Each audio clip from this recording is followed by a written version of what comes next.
ಪ್ರೀತಿಯ ವಿದ್ಯಾರ್ಥಿಗಳೇ, 10ನೇ ತರಗತಿಯ ಅಧ್ಯಾಯ 2 ಆಮ್ಲಗಳು, ಪ್ರತ್ಯಾಮ್ಲಗಳು ಮತ್ತು ಲವಣಗಳು ಎಂಬ ಅಧ್ಯಾಯದಲ್ಲಿ ಹಿಂದಿನ ತರಗತಿಯಲ್ಲಿ ಅಂದರೆ 1ನೇ ಅವಧಿಯಲ್ಲಿ ನಾವು ಆಮ್ಲಗಳು ಅಂದ್ರೇನು, ಪ್ರತ್ಯಾಮ್ಲಗಳು ಅಂದ್ರೇನು, ಆಮ್ಲದ ಗುಣಲಕ್ಷಣಗಳು, ಪ್ರತ್ಯಾಮ್ಲದ ಗುಣಲಕ್ಷಣಗಳನ್ನು ಅಭ್ಯಾಸ ಮಾಡಿದ್ದಲ್ಲದೆ ಪ್ರಬಲ, ದುರ್ಬಲ, ಸಾರಯುಕ್ತ, ಸಾರರಿಕ್ತ ಆಮ್ಲಗಳು ಅಂದ್ರೇನು, ಅದೇ ರೀತಿ ಪ್ರಬಲ, ದುರ್ಬಲ, ಸಾರಯುಕ್ತ, ಸಾರರಿಕ್ತ ಪ್ರತ್ಯಾಮ್ಲಗಳು ಅಂದರೆ ಏನು ಅಂತ ಹೇಳಿ ನಾವು ಅಭ್ಯಾಸ ಮಾಡಿದ್ದು. ಈಗ ಕೊಟ್ಟಿರುವಂತಹ ವಸ್ತು, ರಾಸಾಯನಿಕ ಸಂಯುಕ್ತ ವಸ್ತು, ಅದು ಆಮ್ಲವೇ ಅಥವಾ ಪ್ರತ್ಯಾಮ್ಲವೇ ಎಂದು ಕಂಡುಹಿಡಿಯುವಂತಹ ಸಂದರ್ಭ ನಮಗೆ ಒದಗಿ ಬರಬಹುದು. ನಮಗೆ ಗೊತ್ತಿದೆ ಆಮ್ಲ ಅನ್ನುವಂಥದ್ದು ಹುಳಿಯ ರುಚಿಯನ್ನು ಹೊಂದಿದೆ, ಪ್ರತ್ಯಾಮ್ಲ ಅನ್ನುವಂಥದ್ದು ಕಹಿ ರುಚಿಯನ್ನು ಹೊಂದಿದೆ ಅಂತ ಹೇಳಿ ಅವುಗಳ ರುಚಿಯನ್ನು ನೋಡಲಿಕ್ಕೆ ಹೋಗುವಂಥದ್ದು ತಪ್ಪು. ಕಾರಣ ಇವೆಲ್ಲ ರಾಸಾಯನಿಕ ವಸ್ತುಗಳಾಗಿರೋದ್ರಿಂದ ಅವು ನಮ್ಮ ಶರೀರಕ್ಕೆ ತೊಂದರೆಯನ್ನು ಮಾಡ್ತವೆ. ಆದ್ದರಿಂದ ಅಂಥ ಸಂದರ್ಭದಲ್ಲಿ ಕೊಟ್ಟಂಥ ವಸ್ತುವನ್ನು ಪತ್ತೆ ಹಚ್ಚಲಿಕ್ಕೆ ನಾವು ಕೆಲವು ಸೂಚಕಗಳನ್ನು ಬಳಸುವಂಥದ್ದು ಬಹಳ ಮುಖ್ಯ. ಈ ಸೂಚಕಗಳು ಕೂಡ ಸಾಮಾನ್ಯವಾಗಿ ರಾಸಾಯನಿಕ ವಸ್ತುಗಳೇ ಆಗಿದ್ದು, ಆ ಸೂಚಕಗಳು ಪ್ರತ್ಯಾಮ್ಲದಲ್ಲಿ ಮತ್ತು ಆಮ್ಲದಲ್ಲಿ ತಮ್ಮ ಬಣ್ಣವನ್ನು ಅಥವಾ ವಾಸನೆಯನ್ನು ಬದಲಾಯಿಸುವುದರ ಮೂಲಕ ಕೊಟ್ಟಂಥ ವಸ್ತು ಆಮ್ಲವೇ ಅಥವಾ ಪ್ರತ್ಯಾಮ್ಲವೇ ಅಂತ ಹೇಳಿ ನಮಗೆ ಪತ್ತೆ ಹಚ್ಚಲಿಕ್ಕೆ ಅನುಕೂಲ ಮಾಡಿಕೊಡ್ತವೆ. ಈ ಸೂಚಕಗಳಲ್ಲಿ 3 ವಿಧಾನಗಳಾಗಿ ಅಥವಾ 3 ವಿಭಾಗಗಳಾಗಿ ನಾವು ವರ್ಗೀಕರಿಸ್ತೇವೆ. ಒಂದು ನೈಸರ್ಗಿಕ ಸೂಚಕಗಳು ಅಂತ ಹೆಸರೇ ಹೇಳುವ ಹಾಗೆ, ಈ ಸೂಚಕಗಳು, ಈ ರಾಸಾಯನಿಕಗಳು ಏನು ಆಮ್ಲ ಮತ್ತು ಪ್ರತ್ಯಾಮ್ಲವನ್ನು ಪತ್ತೆ ಹಚ್ಚಲಿಕ್ಕೆ ಸಹಾಯ ಮಾಡುವಂತಹ ಸೂಚಕಗಳು ನಿಸರ್ಗದ ಮೂಲಗಳಲ್ಲೇ ದೊರೀತಾ ಇದ್ದರೆ ಅದು ನೈಸರ್ಗಿಕ ಸೂಚಕಗಳು ಅಂತ ಕರಿತೀವಿ.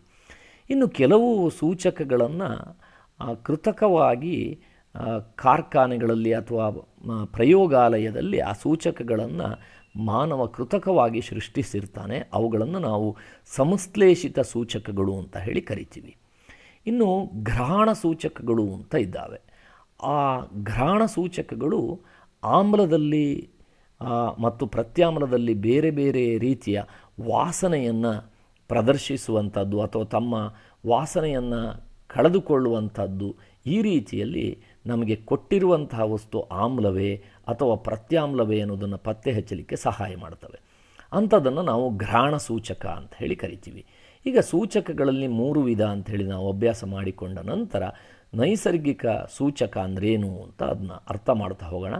ಇವು ನೈಸರ್ಗಿಕ ಮೂಲಗಳಲ್ಲಿ ನಮಗೆ ಸಿಗುವಂತಹ ಸೂಚಕಗಳು ನೈಸರ್ಗಿಕ ಸೂಚಕಗಳು ಅಂತ ಕರಿತೀವಿ. ಉದಾಹರಣೆಗೆ ಲಿಟ್ಮಸ್ ಕಾಗದ ಅಂತ ಹೇಳ್ತೀವಿ. ಸಾಮಾನ್ಯವಾಗಿ ಪ್ರಯೋಗಾಲಯದಲ್ಲಿ ಆಮ್ಲ ಮತ್ತು ಪ್ರತ್ಯಾಮ್ಲವನ್ನು ಪತ್ತೆ ಹಚ್ಚಲಿಕ್ಕೆ ಬಳಸುವಂತಹ ಒಂದು ಸಾಮಾನ್ಯ ಒಂದು ಸಾಧನ ಅಂತ ಹೇಳಿದರೆ ಲಿಟ್ಮಸ್. ಇದು ಕಾಗದದ ರೂಪದಲ್ಲಿ ಮತ್ತು ದ್ರಾವಣದ ರೂಪದಲ್ಲಿ 2 ರೀತಿಯಲ್ಲಿ ಸಿಗುತ್ತೆ. ಇದರ ಬಗ್ಗೆ ಮತ್ತೆ ನೋಡೋಣ. ಇನ್ನು ಸಾಮಾನ್ಯವಾಗಿ ನಾವು ಅಡಿಗೆಯಲ್ಲಿ ಬಳಸುವಂತಹ ಅರಿಸಿನ, ಹಳದಿ ಬಣ್ಣದ ಪುಡಿ ಅರಿಸಿನ ಏನಿದೆಯೋ ಅದೂ ಕೂಡ ನೈಸರ್ಗಿಕ, ಅದನ್ನು ನೈಸರ್ಗಿಕ ಸೂಚಕವಾಗಿ ನಾವು ಬಳಸಬಹುದು.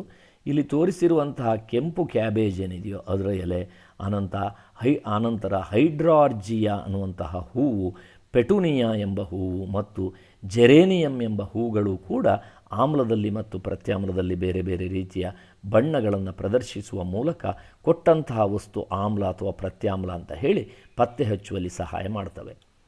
ಈಗ ಲಿಟ್ಮಸ್ ಅಂದರೆ ಏನು, ಅದು ಹೇಗೆ ಒಂದು ನೈಸರ್ಗಿಕ ಸೂಚಕವಾಗಿ ಕೆಲಸ ಮಾಡುತ್ತೆ ಅನ್ನೋದನ್ನು ನೋಡೋಣ. ಇದು ಲಿಟ್ಮಸ್ ಎಂಬುದು ಥ್ಯಾಲೋಫೈಟಾ ಎಂಬ ಸಸ್ಯ ವರ್ಗಕ್ಕೆ ಸೇರಿದಂತಹ ಕಲ್ಲು ಹೂವಿನಿಂದ ತಯಾರಿಸಿದಂತಹ ಒಂದು ದ್ರಾವಣ. ಕಲ್ಲು ಹೂವು ಅಂತ ನೀವು ನೋಡಿರಬಹುದು. ಕಲ್ಲುಗಳ ಮೇಲೆ ಬೆಳೆದಿರುವಂತಹ ಒಂದು ಸಸ್ಯವರ್ಗ ಇದು.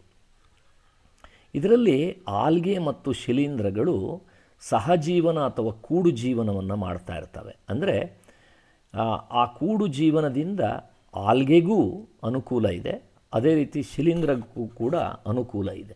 ಹೀಗೆ 2 ಸಸ್ಯ ವರ್ಗಗಳು ಏನು ಸೇರಿ ಒಂದು ಗುಂಪಾಗಿ ಬೆಳೆದಿರುವಂತಹ ಕಲ್ಲು ಹೂ ಏನಿದೆಯೋ ಅದರಿಂದ ತಯಾರಿಸಿದಂತಹ ನೇರಳೆ ಬಣ್ಣದ ಒಂದು ರಾಸಾಯನಿಕ ದ್ರಾವಣವನ್ನು ನಾವು ಲಿಟ್ಮಸ್ ಅಂತ ಹೇಳಿ ಕರಿತೀವಿ. ಇದನ್ನು ದ್ರಾವಣ ರೂಪದಲ್ಲಾದರೂ ನಾವು ಪ್ರಯೋಗಾಲಯದಲ್ಲಿ ಪಡಿಬಹುದು ಅಥವಾ ಕಾಗದದ ರೂಪದಲ್ಲೂ ಕೂಡ ಪಡಿಬಹುದು. ಇದೇ ದ್ರಾವಣವನ್ನು ನಾವು ಫಿಲ್ಟರ್ ಪೇಪರ್ ಅಥವಾ ಸೋಸು ಕಾಗದಕ್ಕೆ ಅದನ್ನು ಅಪ್ಲೈ ಮಾಡಿದರೆ ಆಗ ನಮಗೆ ಲಿಟ್ಮಸ್ ಕಾಗದ ಸಿಗುತ್ತೆ. ಈ ಲಿಟ್ಮಸ್ ಕಾಗದ ಆಮ್ಲ ಮಾಧ್ಯಮದಲ್ಲಿ, ಆಮ್ಲಕ್ಕೆ ಲಿಟ್ಮಸ್ ಕಾಗದವನ್ನು ಹಾಕಿದ್ರೆ ಅಥವಾ ನೀಲಿ ಲಿಟ್ಮಸ್ ಕಾಗದದ ಮೇಲೆ ಒಂದು ಹನಿ ಆಮ್ಲವನ್ನು ಹಾಕಿದ್ರೆ ಆ ನೀಲಿ ಲಿಟ್ಮಸ್ ಕಾಗದ ಕೆಂಪು ಬಣ್ಣಕ್ಕೆ ತಿರುಗುತ್ತದೆ. ಇದು ನಮಗೆ ಗೊತ್ತಿರುವ ಅಥವಾ ತಿಳ್ಕೋಬೇಕಾದಂತಹ ವಿಚಾರ. ಅದೇ ರೀತಿ ಕೆಂಪು ಲಿಟ್ಮಸ್ಸಿಗೆ ಪ್ರತ್ಯಾಮ್ಲವನ್ನು ನಾವು ಸೇರಿಸಿದರೆ ಆಗ ಕೆಂಪು ಲಿಟ್ಮಸ್ ಇರೋದು ನೀಲಿ ಬಣ್ಣಕ್ಕೆ ತಿರುಗುತ್ತೆ ಅನ್ನುವಂಥ ವಿಚಾರ ಇದೆ.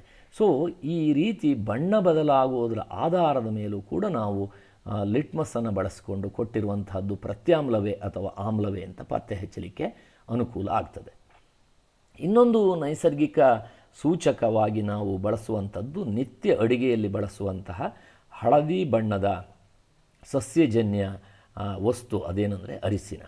ಈ ಅರಿಶಿನ ಆಮ್ಲೀಯ ಮಾಧ್ಯಮದಲ್ಲಿ ಯಾವುದೇ ಬಣ್ಣವನ್ನು ಬದಲಾಯಿಸೋದಿಲ್ಲ. ಅದು ಅಂದರೆ ನೀವು ಮನೆಯಲ್ಲಿ ಅರಿಶಿನವನ್ನು ತೆಗೆದುಕೊಂಡು ಅದಕ್ಕೆ ಯಾವುದಾದ್ರೂ ಮನೆಯಲ್ಲಿರುವ ಆಮ್ಲ, ಸಿಟ್ರಿಕ್ ಆಮ್ಲ, ನಿಂಬೆ ಹಣ್ಣಿನಿಂದ ಪಡೆದ ಸಿಟ್ರಿಕ್ ಆಮ್ಲವನ್ನು ಹಾಕಿದ್ರೆ ಅರಿಶಿನ ತನ್ನ ಬಣ್ಣವನ್ನು ಉಳಿಸಿಕೊಡ್ತದೆ, ಆ ಬಣ್ಣ ಅಳಿದು ಹೋಗೋದಿಲ್ಲ ಅಂತ. ಆದರೆ ಅದೇ ಅರಿಶಿನ ಪುಡಿಗೆ ನೀವೇನಾದರೂ ಪ್ರತ್ಯಾಮ್ಲವನ್ನು ಹಾಕಿದ್ರೆ, ಮನೆಯಲ್ಲಿರುವ ಸಾಮಾನ್ಯ ಪ್ರತ್ಯಾಮ್ಲ ಅಂತ ಹೇಳಿದ್ರೆ ನೀವು ಸುಣ್ಣದ ತಿಳಿನೀರಿರಬಹುದು ಅಥವಾ ಸೋಪಿನ ನೀರಿರಬಹುದು, ಅವುಗಳನ್ನು ಹಾಕಿದರೆ ಆಗ ಅರಿಶಿನ ತನ್ನ ಹಳದಿ ಬಣ್ಣದಿಂದ ಕೆಂಪು ಮಿಶ್ರಿತ ಕಂದು ಬಣ್ಣಕ್ಕೆ ತಿರುಗುತ್ತೆ.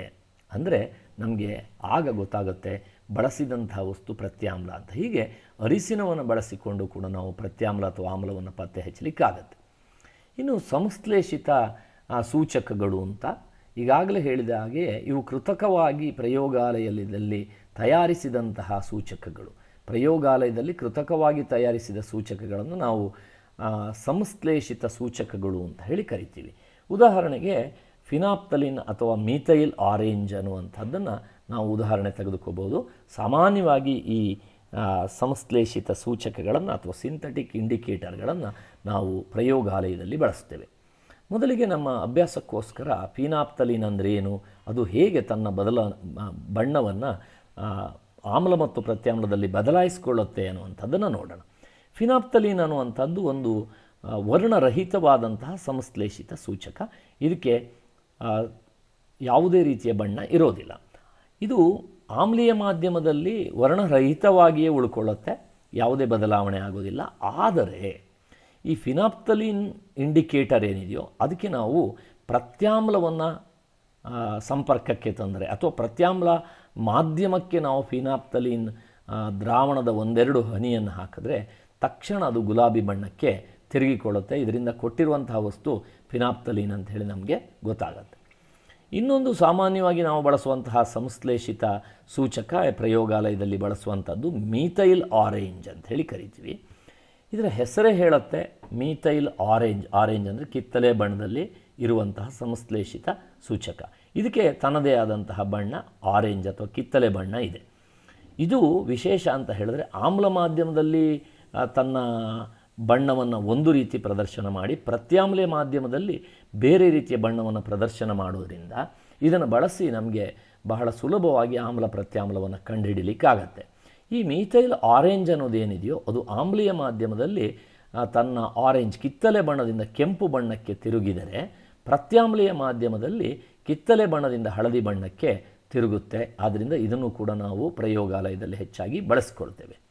ಇನ್ನು ಮೂರನೇ ರೀತಿಯ ಸೂಚಕಗಳು ಅಂದರೆ ಘ್ರಾಣ ಸೂಚಕಗಳು ಅಂತ ಹೇಳಿ ಕರಿತೀವಿ. ಕೆಲವು ವಸ್ತುಗಳಿಗೆ ತಮ್ಮದೇ ಆದಂತಹ ವಿಶಿಷ್ಟವಾದಂತಹ ವಾಸನೆ ಇರುತ್ತೆ. ಆ ವಾಸನೆಯನ್ನು ಅವು ಆಮ್ಲ ಮತ್ತು ಪ್ರತ್ಯಾಮ್ಲಗಳಲ್ಲಿ ಬದಲಾಯಿಸಿಕೊಳ್ತವೆ ಅಥವಾ ತಮ್ಮ ವಾಸನೆಯನ್ನು ಅವು ಕಳೆದುಕೊಳ್ಳುವಂತಹ ಸನ್ನಿವೇಶ ಕೂಡ ಇರ್ತದೆ. ಇದರ ಆಧಾರದ ಮೇಲೆ ಈ ಘ್ರಾಣ ಸೂಚಕಗಳನ್ನು ಬಳಸಿಕೊಂಡು ನಾವು ಕೊಟ್ಟಿರುವಂತಹ ವಸ್ತು ಆಮ್ಲವೇ ಅಥವಾ ಪ್ರತ್ಯಾಮ್ಲವೇ ಅಂತ ಹೇಳಿ ಕಂಡುಹಿಡಿಯಲಿಕ್ಕಾಗತ್ತೆ. ಈ ಘ್ರಾಣ ಸೂಚಕಗಳಿಗೆ ಉದಾಹರಣೆ ಅಂತ ಹೇಳಿದ್ರೆ ಈರುಳ್ಳಿ, ವೆನಿಲ್ಲಾ, ಲವಂಗ ಇವುಗಳಿಗೆಲ್ಲ ಬಹಳ ವಿಶೇಷವಾದಂತಹ ಪರಿಮಳ ಇದೆ. ಅವುಗಳ ಪರಿಮಳವು ಆಮ್ಲ ಮಾಧ್ಯಮದಲ್ಲಿ ಪ್ರತ್ಯಾಮ್ಲ ಮಾಧ್ಯಮದಲ್ಲಿ ಹೇಗೆ ಬದಲಾಗುತ್ತೆ ಅನ್ನುವಂಥದ್ದು ನಾವು ತಿಳಿದುಕೊಂಡ್ರೆ ಮುಂದೆ ನಾವು ಇವುಗಳನ್ನು ಬಳಸಿಕೊಂಡು ನಮಗೆ ಕೊಟ್ಟಿರುವಂತಹ ವಸ್ತುವನ್ನು ಆಮ್ಲ ಅಥವಾ ಪ್ರತ್ಯಾಮ್ಲ ಅಂತ ಪತ್ತೆ ಹಚ್ಚಲಿಕ್ಕೆ ಆಗುತ್ತೆ. ಈ ಘ್ರಾಣ ಸೂಚಕವಾದಂತಹ ಈರುಳ್ಳಿಯ ಬಗ್ಗೆ ತಿಳ್ಕೊಳ್ಳೋದಾದರೆ ಈರುಳ್ಳಿಯ ರಸವನ್ನು ಅದನ್ನು ಪ್ರತ್ಯಾಮ್ಲದಲ್ಲಿ ಹಾಕಿದ್ರೆ ಅದು ತನ್ನ ಆ ವಾಸನೆಯನ್ನು ಕಳೆದುಕೊಳ್ಳುತ್ತದೆ. ಅಂದರೆ ಈರುಳ್ಳಿ ವಾಸನೆ ಪ್ರತ್ಯಾಮ್ಲ ಮಾಧ್ಯಮದಲ್ಲಿ ನಶಿಸಿ ಹೋಗುತ್ತೆ ಅಂತ. ಆದರೆ ಅದೇ ಈರುಳ್ಳಿಯ ವಾಸನೆ ಆಮ್ಲದಲ್ಲಿ ಯಾವುದೇ ರೀತಿಯ ಬದಲಾವಣೆ ಆಗೋದಿಲ್ಲ, ಈರುಳ್ಳಿಯ ವಾಸನೆ ಹಾಗೆ ಉಳ್ಕೊಳ್ಳುತ್ತೆ ಅಂತ. ನೆಕ್ಸ್ಟು ನಾವು ಅಭ್ಯಾಸ ಮಾಡುವಂಥದ್ದು ವೆನಿಲ್ಲ. ಆ ವೆನಿಲ್ಲ ಕೂಡ ಪ್ರತ್ಯಾಮ್ಲದಲ್ಲಿ ತನ್ನ ಪರಿಮಳವನ್ನು ಕಳೆದುಕೊಳ್ಳುತ್ತೆ. ವೆನಿಲ್ಲವನ್ನು ನಾವು ಐಸ್ ಕ್ರೀಮ್ನಲ್ಲೆಲ್ಲ ಬಳಸ್ತೀವಿ. ಆ ಐಸ್ ಕ್ರೀಮ್ನಲ್ಲಿ ಬಳಸುವಂತಹ ವೆನಿಲ್ಲ ಏನಿದೆಯೋ ಅದು ಪ್ರತ್ಯಾಮ್ಲದಲ್ಲಿ ಹಾಕಿದ್ರೆ ಅದರ ಪರಿಮಳ ನಾಶವಾಗ್ತದೆ. ಆದರೆ ಆಮ್ಲ ಮಾಧ್ಯಮದಲ್ಲಿ ತನ್ನ ಪರಿಮಳವನ್ನು ಅದು ಉಳಿಸಿಕೊಳ್ಳುತ್ತೆ. ಈ ಆಧಾರದ ಮೇಲೆ ನಾವು ಕೊಟ್ಟಿರುವಂತಹ ವಸ್ತು ಆಮ್ಲವೇ ಅಥವಾ ಪ್ರತ್ಯಾಮ್ಲವೇ ಅಂತ ಹೇಳಿ ಈ 3 ವಿಧದ ಏನು ಸೂಚಕಗಳಿದೆ ಅವುಗಳ ಸಹಾಯದಿಂದ ನಾವು ಪತ್ತೆ ಹಚ್ಚಬಹುದು. ಪಾಠವನ್ನು ಆಲಿಸಿದ್ದಕ್ಕಾಗಿ ಧನ್ಯವಾದಗಳು.